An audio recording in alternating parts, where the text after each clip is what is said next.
Hello everyone. So I don't have any slides with me. I'm just going to speak very briefly. So a little introduction. So my name is Samrina Bhatti and I am a specialist e-prescribing pharmacist working at Guy's and St Thomas's NHS Trust. I have a background in clinical governance, and before that I was a rotational and resident pharmacist.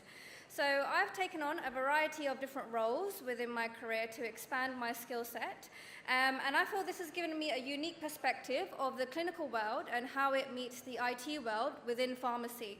I think we need more clinical informaticians within the NHS so we can better understand and drive changes for clinical challenges with the use of technology. Now, I think we'll all agree here that the model of acute care, which worked well in the NHS when it was established, is no longer capable of meeting today's population needs. People are living longer, there's greater comorbidities with increased occurrence of polypharmacy. We are living in an age of digital maturity, and I think the NHS has a little bit of catching up to do.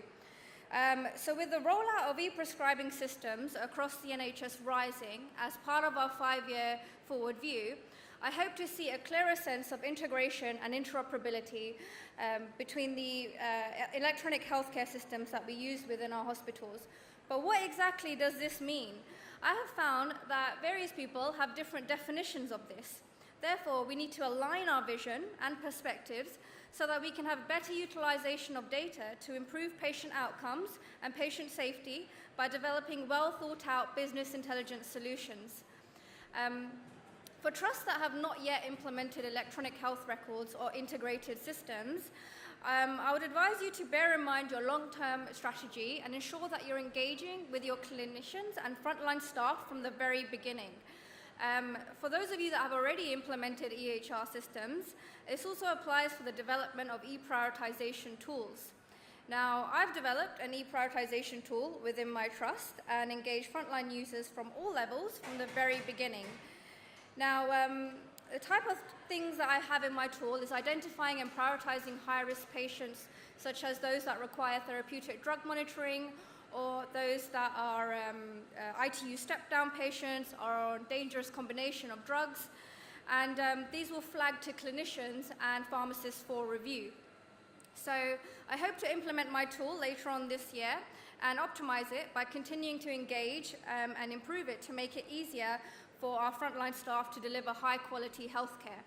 So with the £17.4 billion annual drug spend within the NHS, which is rising by 8% every year, there has never been a greater need for medicines optimization.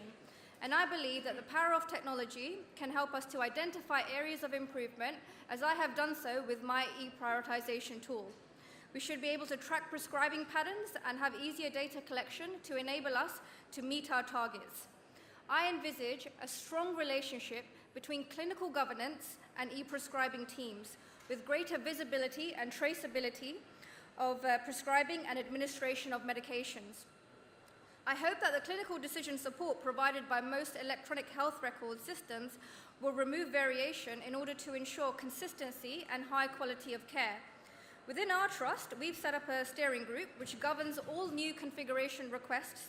This committee is comprised of consultants, pharmacists, and nurses which are working together and undergo a thorough consultation which takes place for all new builds before it's configured into our live systems. This provides a great safety net. Prior to any requests being taken to the committee, I make sure I screen them and ensure that they are aligned with our trust guidelines, make sure that they meet DM&D compliance, and ensure that they are aligned with our trust formulary.